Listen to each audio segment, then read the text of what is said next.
Welcome back to the Chapter Chats and Chill podcast. Your cozy reading nook where we talk everything about books, tropes, fave characters, and more. This is Elena. This is Marwa. And Emma. And we invite you to get comfortable, grab a cup of tea or coffee, and get ready to enter a world where stories come true.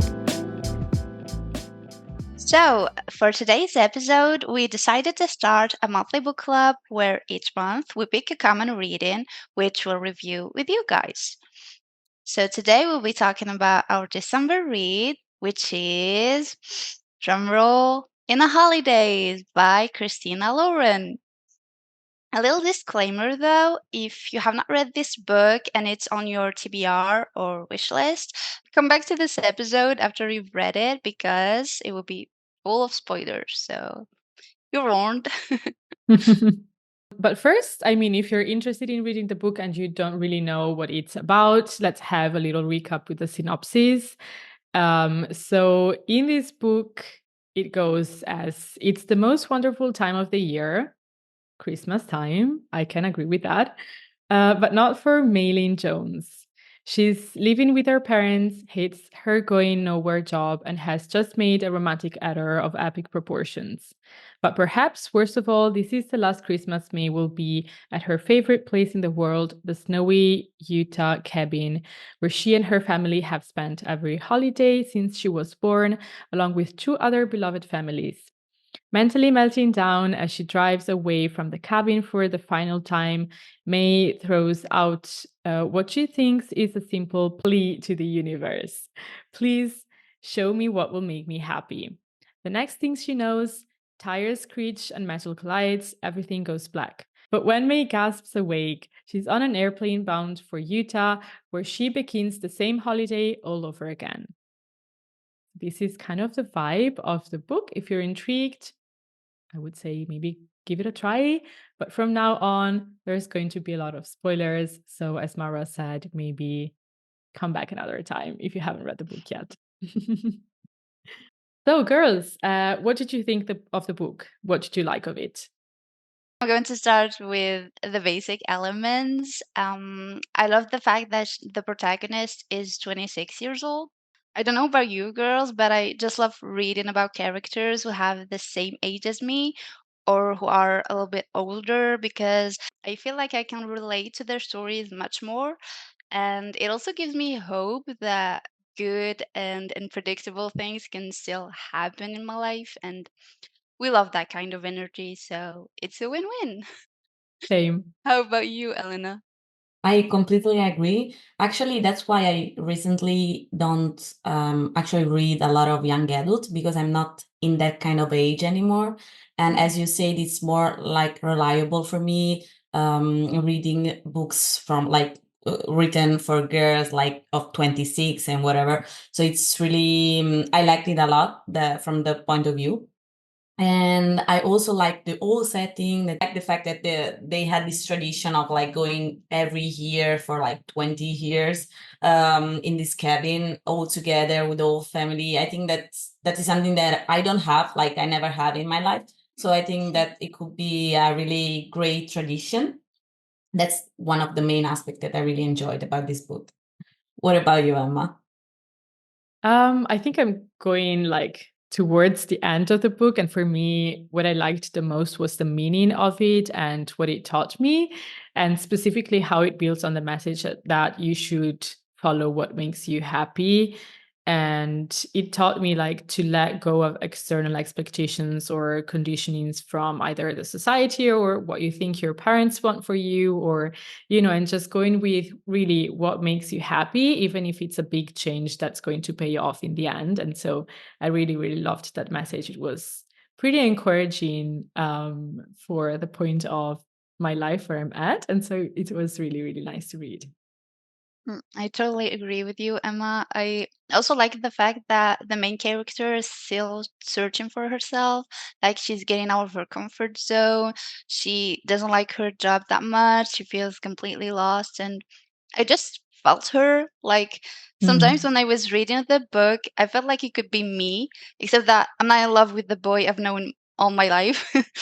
And I don't live in a supernatural loop. But yeah, except that kind of the same vibes. The supernatural Yeah, loop is also kind of cool. I've read a couple of books before with this type of trope. Can it be considered a trope? I don't know. But yeah, it's very, very nice. Although I have like a few points about that I'm going to come back to later. I wasn't like 100% convinced by it, but I think as a trope, it's very, very nice. And also kind of, yeah, nice to read during the holidays. I'm much more open to the like supernatural vibes. It's cool. yeah, and I also can understand why this is just, it's not the basic, but everyone recommends it from here to here to like read this book because it's such a cozy, as you said, a cozy book. And for what Mara said, actually, I except for the supernatural part that I, as you don't relate, but actually I related a lot with the with protagonist, with main character, because I'm always kind of feeling the same. So I was like, oh, so there are more people also in literature, fictional character that are like living the same things that I'm living right now. So it was like giving a cozy blanket to me, and just the book saying you are not alone. It's okay if in this period of time of your life it's not everything going as you want it. So that's why I really enjoyed this book. But for the supernatural part, I didn't really like it because I don't like time travels a lot. And I hate reading the same things again, the same day happening. I don't know, maybe I was traumatized by Disney movie, I don't know, but in my childhood, but I really don't like it. But overall, I like the book and the old vibes. I don't know about you, but the part where the family has to sell their house, it kind of reminded me of The Summer I Turned Pretty, which I was Yes. obsessed with last Ooh, summer. Like, Absolutely. I haven't read the books, but I've watched the TV show, and I'm Team Jeremiah all the way, for the record. So Same. I think girls, you're No. I think I have some. I told you. I think I have some X for unavailable brownie man. I don't know, brownie But hair man. wait, have you finished season 2 as well? No, yes, I'm still. Okay. I mean, yeah, because I was also like, I couldn't really make up my mind on, I mean, not who's better, just, whose team I'm on, let's say that, until the end of season 2. I think from the middle of season 2 towards the end, that was kind of when I decided it was Team Jeremiah, but maybe you'll still be Team Conrad. I mean, it's fine. I mean, Yeah. but Jerry is too childish. I don't know. That's the vibe that he's giving. But I don't know. He I was a bit childish in season 1, but in season 2 he kind of manned up. I don't know how to I say it, but mean, I mean, for me, it kind of also depends on how, like, what you describe as childish, because there were a few ways Conrad behaved that weren't exactly like, at least emotionally mature, in my opinion. But I also understand that he's going through some heavy stuff, and so of course, I mean, it's totally understandable. And yeah, it's, I love how they really go deep with the emotional components for female and male characters as well in the series, and I guess also in the book. I'm not sure. But yeah, for me, I mean, they were all kind of childish in some ways, but it was also like 100% fine because they're very, very young. And speaking of like having a childish or not like the most mature behavior, I also felt that in this book, which was one of the things that I didn't really enjoy. I mean, it's, as you said, it's older characters. They're 26, 26 and 30 years old, the protagonists. And I felt like some behaviors were really like emotionally mature and they were frustrating to me. I do understand that there are some people, like even at 40, you can be emotionally mature. So it's not necessarily like, yeah, I mean, it's life. But yeah, it was a little bit frustrating for me. I have to say that. I actually felt that with Andrew's brother. What's his name again? You? Yes, with Theo, I felt like he lacked a lot of development. I don't know. I mean, the whole story started because of him. Like, they started hooking up at the beginning and she kissed Mhm. him, and then everything went down the hill. But we don't see him that much in the book, which is kind of a shame. And he's also depicted as the childish young man who's always on his phone. He felt a little bit off for me. Yeah, Yeah. same.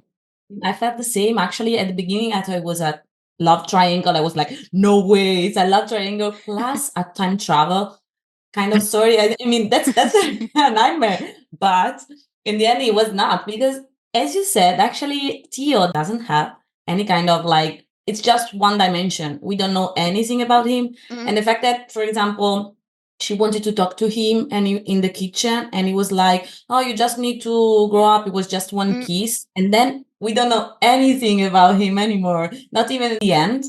I mean, I think it could be had a lot knowing also his point of view, because at some point where it was like, okay, maybe he's really into her, then it's not, then he is, then it's, I mean, we don't know anything. We, at the end, we don't know if Theo really liked the main character.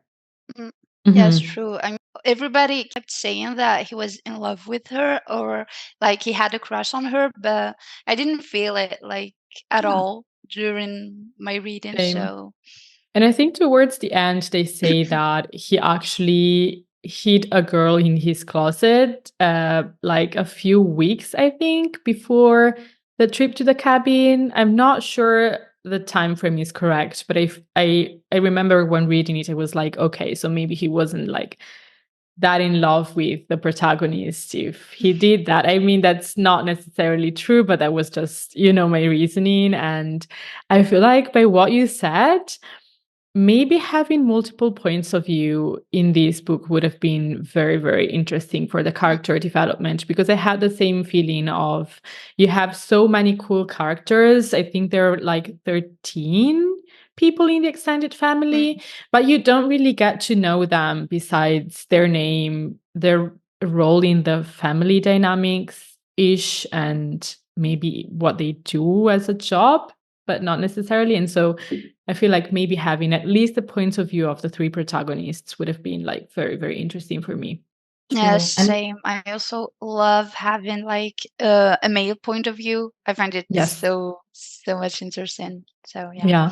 most of the time when you have a lot of character but you don't know them because there is no any kind of description of them, you just forget about their names and you don't know who is Yes. who. And so it's a mess. I mean, at least Theo, Andrew, and May, it should give a little bit like more of dimension. Yeah. So except for May, we don't know anything about the other. Like Mm. even the fancy uncle, the one that is like the more interesting character. Oh, that one Benny. looks so cool. Yeah. He Yes. looks so We just interesting. at the end we know he's rich. What? Mm, It makes sense. I have to say, okay, so I'm spilling the tea now, because one of my biggest icks with this book was so at a certain point, so we know Benny, yeah, I think, I'm not sure if his name is what his full name is, but his nickname is Benny, I guess. mhm. And we know he's Australian. So my guess is that his name is not an Italian name, like his full name, if it's not Benny. And at a certain point, May, I guess to kind of make a joke, like an inside joke between the two of them, he calls him Benito Mussolini, which is, if you don't know him, the Italian dictator from the Second World War. So it's Really? like, yes, she does. Yes, She she did. does. And so when I was reading that, I was like, excuse me? I mean, is this supposed to be a joke? It's not really, in my opinion. I'm sorry. And that was it. There is no going back from this for me. Yeah. That was the No. downgrade. That For the was down. like, I'm sorry, but I can't. Yeah, I So yeah. totally forgot about this part. I don't know if we're at the same book actually.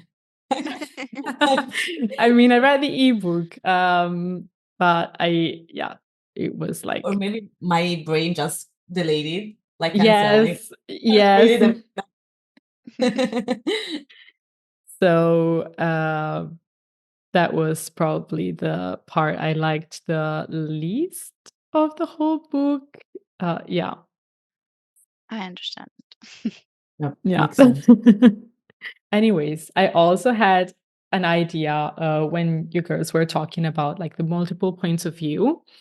I think, as you said, I would have loved to hear more of also Andrew's and Theo's points of view.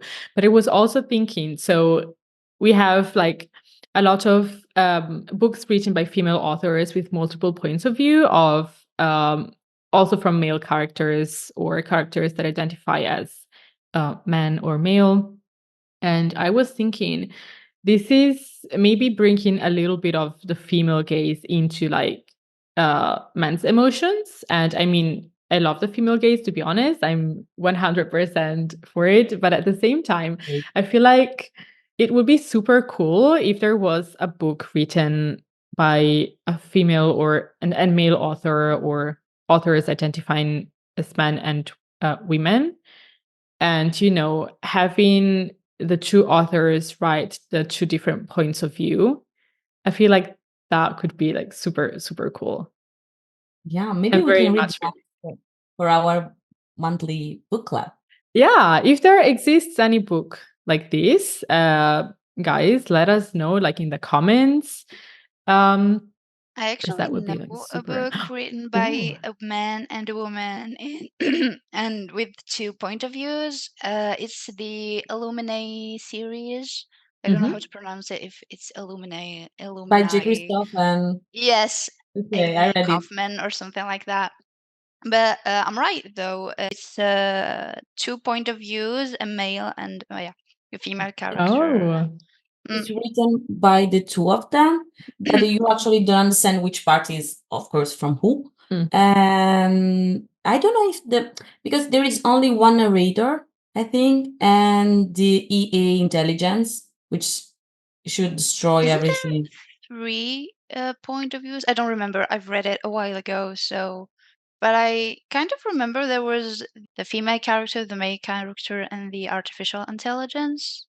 There Maybe was also a male yeah, there was also. there are three point of views.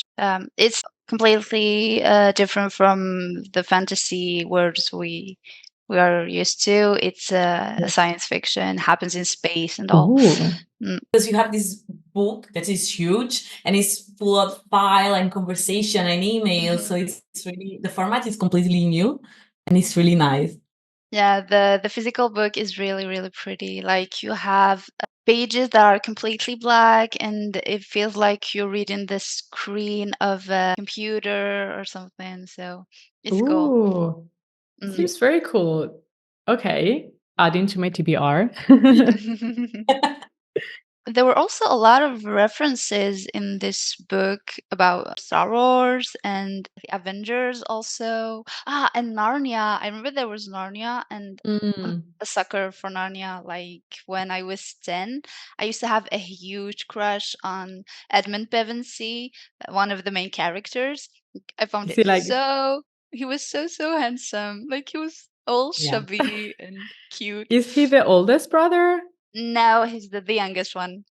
The youngest I one. don't I can't know. remember him. He was the villain in not the villain, but he was kind of the bad child in the first Narnia movies. The But shadow then, daddy to be. yes, But girls, I loved Caspian, like Prince Caspian, and I loved the movie. And recently, one of my friends, actually, one of my friends is in New Zealand, and he made these oh, Instagram stories about like the cave where the oh, Narnia. that's so Oh. cool. And I was like, oh my god, this is amazing. This place, and he was like, yeah, this is really amazing. Oh my god, New Zealand is crazy. We should think about it, by the way. Yes, definitely add Absolutely. it to our list. And of course, I had a crush on Ben Barnes. And when it was the Darkling in Six of Yes. I was like, yes, make me your Billy. Yeah. He was really good at playing the Darkling. He was like, ooh, so good. There's also the Twilight Hunger Games scene in the book. It was like really, really Wait. funny. I don't remember what it was exactly, but like she called him Edward Cullen or something. Yeah. And then he said like, "Oh, no, Oh, no." She called yes. him Edward Cullen, and then she said, "I bet you don't know which book that is." And he said, "Of course I do. It's the Hunger Games." Duh. Duh. I mean, at least he knows what the Hunger Games is. We have to give him that, but Yeah. he needs a rewatch of both series, probably. Mm. I love a book that contains other books, TV shows, series. I don't know about you. Yeah, and you don't have a lot of that in fantasy books usually, for obvious reasons. It was a That's nice change. Can you imagine? I mean, maybe I'm not sure, but no, I don't think that's the case. But I know, for example, Sarah J. Maas's third series, Crescent City, that's Mhm. supposed to be set in like a fantasy world, but it's more similar to our century, I guess. Actually, it's more like crossovers than Mm, references to other books. Like, for example, in yes. The Throne of Glass, there were. No, I'm not gonna say that. No, I've heard. Thank you. I'm I've heard sorry, just about that. remembered. No, I've heard about that. So I'm kind of aware, but I've always managed somehow to skip the spoilers. And so I hope to be surprised with these references to, I guess, well, I'm the sorry, other I series forget that that I you know, haven't but read it. no, no worries. I mean, so now I'm reading Once Upon a Broken Heart, of course. But then after this book or series, I'll see if I can wait to read the other two books from Once Upon a Broken Heart. I'm planning on going back to The Throne of Glass. So yeah. Yay! I feel Finally. ready now. Yeah. All right. Going back to Ina Holidays, do you girls have like any quotes that you really enjoyed from the book? Actually, it's not a quote, but something that I don't like. At the beginning, when she was talking about like how change is not good, I really hate that part because I mean that kind of like period of my life where change is necessary and Mhm. change is good for your growth. So at the beginning, she was like, no, I don't want change because I love tradition. And I mean, it makes sense because she has this stable thing like going with her parents and her friends for 20 years in her life. But then at the end of the book she kind of redeemed because she say no, actually it wasn't right. Change it's good, and doing things because you like them and not be forcing to do it, it's a good, it's that's why at the end she just quit her job and trying to act differently with Andrew. And I liked that part, but I don't think I have a specific quote actually. What about you Mm. girls? I get what you're saying. I feel like it's part of her growth. As you said before, she was kind of stuck in the traditions because I mean, it's very nice to have traditions that you can go back from year to year. But at the same time, I feel like for her specifically, it was kind of, she was putting herself on pause almost. Yeah. And yeah, there were these traditions and the way she was trying to keep them fixed, never changing anything. It was holding her back from changing what needed to be changed in her life to really be free and find her happiness Mm. eventually. And one thing that I didn't get it's why now like there was this switch. Like the thing is, if you liked Andrew for all of your life, why you thought it couldn't happen for 20 years, and then you changed, like okay, for because of the spell and then the time travel, and it makes sense. But I mean, we never understand why she was like as you said, she put everything on pause all her life. And also this thing with Andrew, if everyone was like pushing her to be with Theo, why people were pushing her to be with Andrew if everyone knew that she liked Andrew? And I think at some point I was like, maybe Andrew knows that she likes him, but then no, because it's too dumb. But I mean, it makes zero sense. We don't have this this kind of deep in the story. Like there is no much sense going on. I don't know if I was really clear in Yeah, I agree 100%. I feel like Marwa, maybe you have something to say about that. I mean, from your facial expression only, maybe I'm wrong, but I felt like you had something to say. Yeah. Actually, yes, you're right. And then that part felt a little bit weird. Like, she's been in love with him her whole life, and then suddenly, when she confesses, he's like, "Ooh, I didn't know you were an option. Let's try it." Like, it felt so unnatural and so awkward. I don't know. Also, the story where he went to a fortune teller or something at a party, and Yeah. she told him that the love of his life is right there in front of him, and she's been there his whole life, and he just have to open his eyes. Like, it felt a little bit forced. I mean, come on, that plus the time travel loop, it's a little bit too much. I don't know. Same.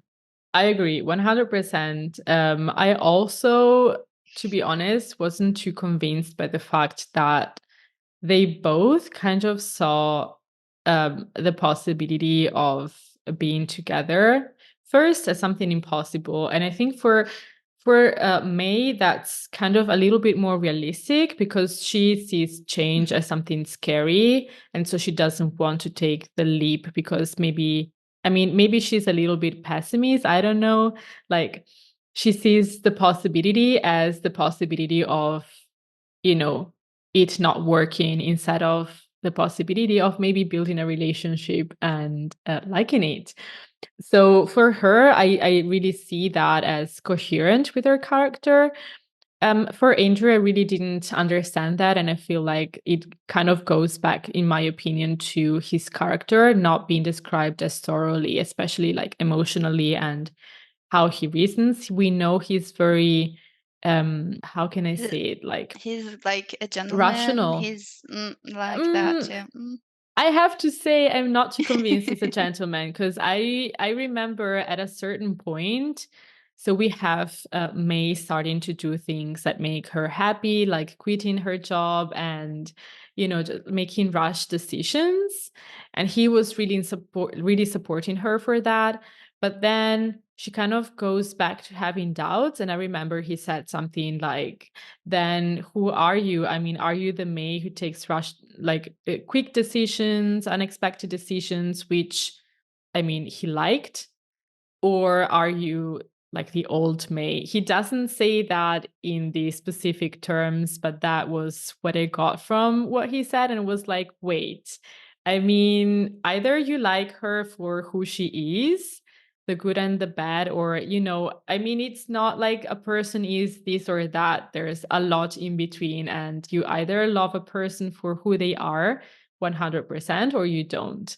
You either want to be in a relationship with May discovering herself, making quick decisions, maybe making mistakes as well, or you don't. And that's all right. If you're not ready for that kind of relationship, that's fine. You can wait, another 5 years and see how that turns out. But it was really like, I don't know. I have a strong opinion on this. And it felt really unsupportive of him. So I really didn't like that part. I think he was hurt at that moment because she kind of lied to him. I mean, she lived all the holidays before, and then she comes back and acts as if nothing happens, and that's what pushed him to say those words. I don't know. That's my opinion. That's fair enough. Yeah. I have a few quotes from the book that I saved. And one is, maybe we should do things because we love them, not because we've always done them that way. And I think that's from, I'm not sure if that's from May or Benny. But it kind of reiterates the idea of tradition is good, but there is nothing bad in bringing some changes here and there if you feel like you need to have some changes. That's really cool. And another one that I really loved is the only person whose expectations you have to live up to is yourself. That one hit hard, actually. Yeah. I also have one that has the same vibes as this one, and it's sometimes you have to lose yourself to find your way back home. Like, Mm, this quote gave me comfort and reassured me somehow. Like, it yes. reminded me that it's okay to feel lost sometimes. Like, it's part of the process, and it won't always feel this way. So it's okay. Yes, definitely. Yeah, that is a really And good one. yeah. Another one that I liked was actually from one of the twins. So we have young twins, I think Mhm. maybe around 10. Correct me if I'm wrong. I think 10 or maybe Yeah. more or less 10 years old. Yeah.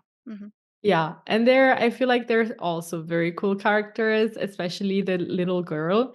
Hmm. She's also on the spectrum. And so then in the book, at a certain point, they're describing how they play sardines, like I Sardine. guess Yes, it's, yes. Hmm. yeah, The game where they hide and yeah, like you hide have to and find seek, one of right? them. Yeah. Yeah. Yes. And so the quote goes like, sardines is Zachary's favorite game, the boy between the twins, and Kennedy's, the girl, least favorite game, but she agrees to play it when he asks because, as she once said to all of us at the dinner table, I don't like standing close to people, but I don't mind standing close to any of you. And I thought that was really cute and sweet. Yes. Yeah. So maybe one day we'll see more of her as a character if this series goes like describing the story of the other characters. I don't know, but that was so cute. I loved it. That would be cool, like to see her Yeah. as a grown up. Yeah. Yes, I've read a similar, like a winter. Well, it was a winter book. I'm not sure if the whole series is set in during the winter, but one of my winter holiday reads was Love Light Farms.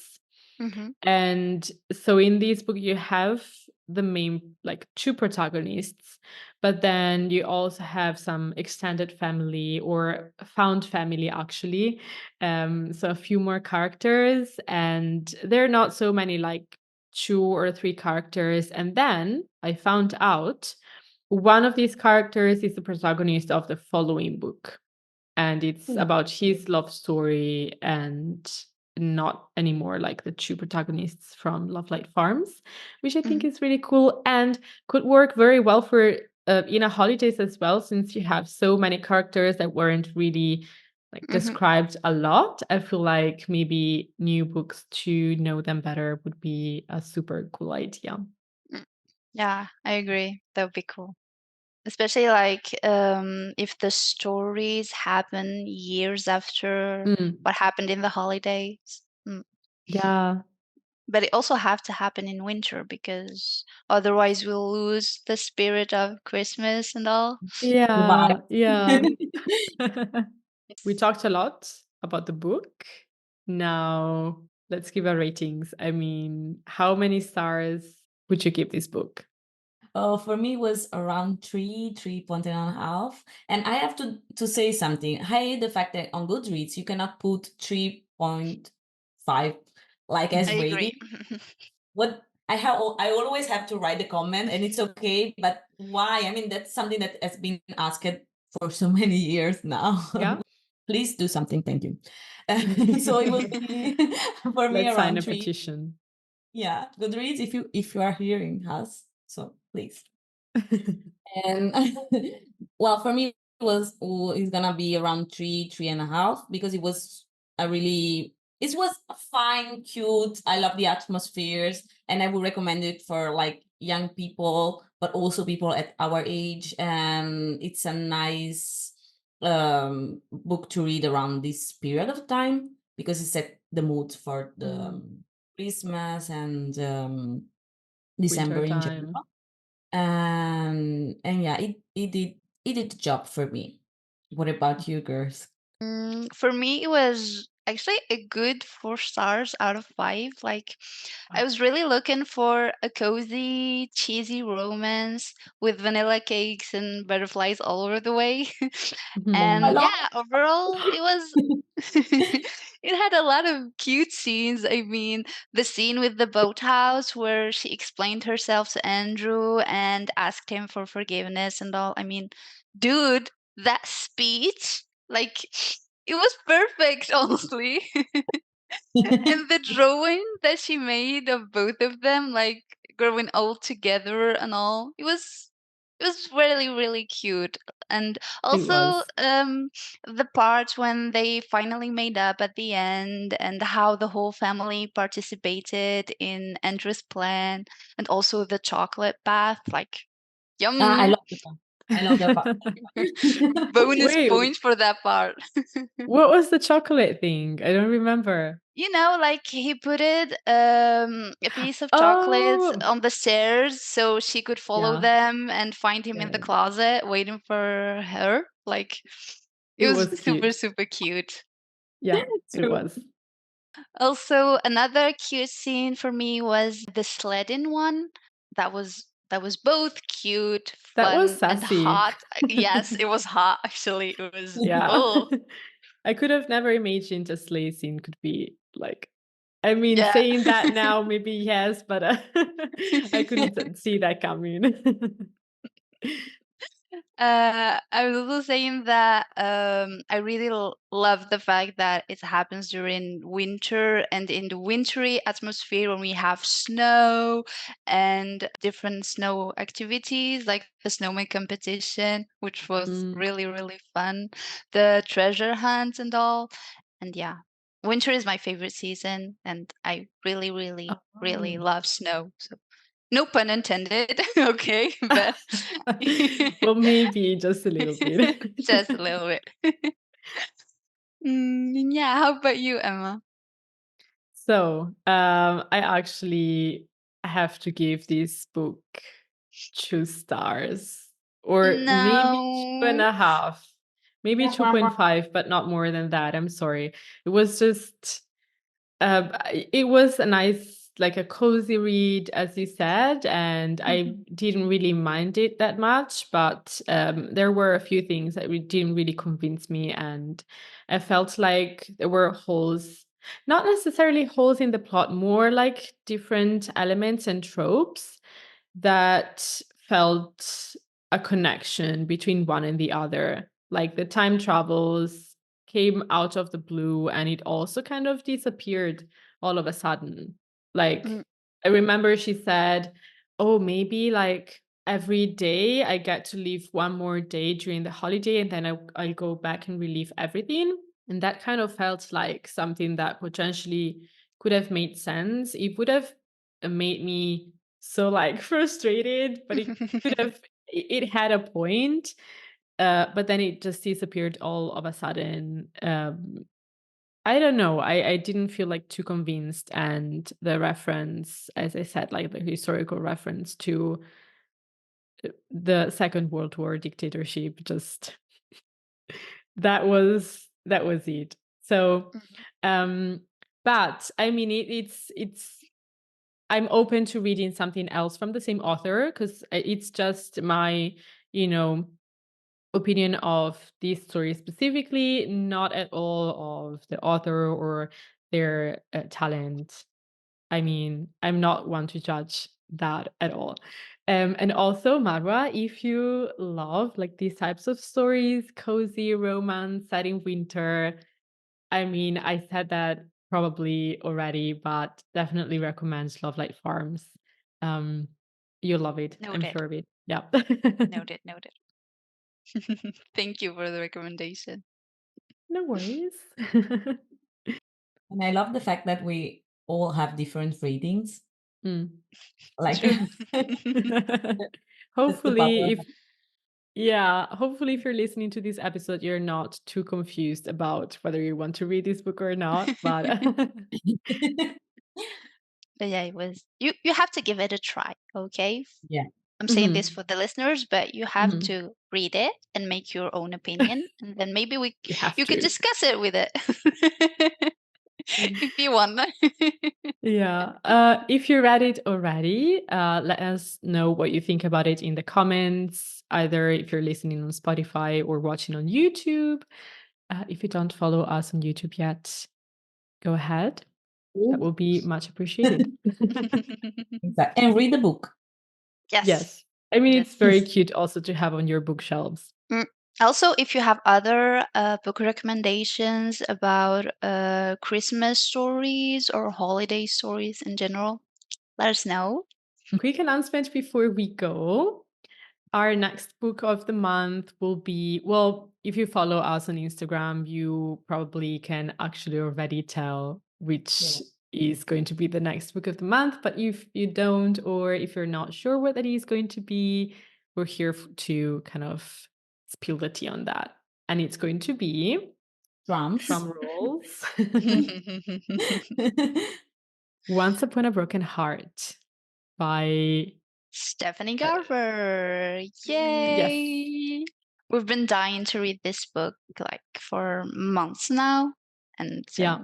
I just realized I had it on my TBR for 1 year, I think. So it was definitely time to read it. It's been a long journey. Plus, the cover are amazing, guys. yes, They so I love them. pretty. They're so Mm-mm. pink. Yes, I know, right? So So cute.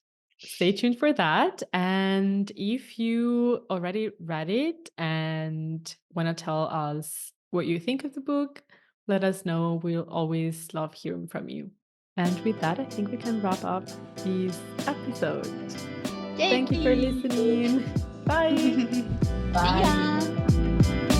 Thank you for tuning into Chapter Chat and Chill. If you loved this episode, make sure you give it a 5-star rating, thumbs up, and comment below what you want to hear next. To stay connected in between episodes, follow us on Instagram and TikTok at Chapter Chats and Chill.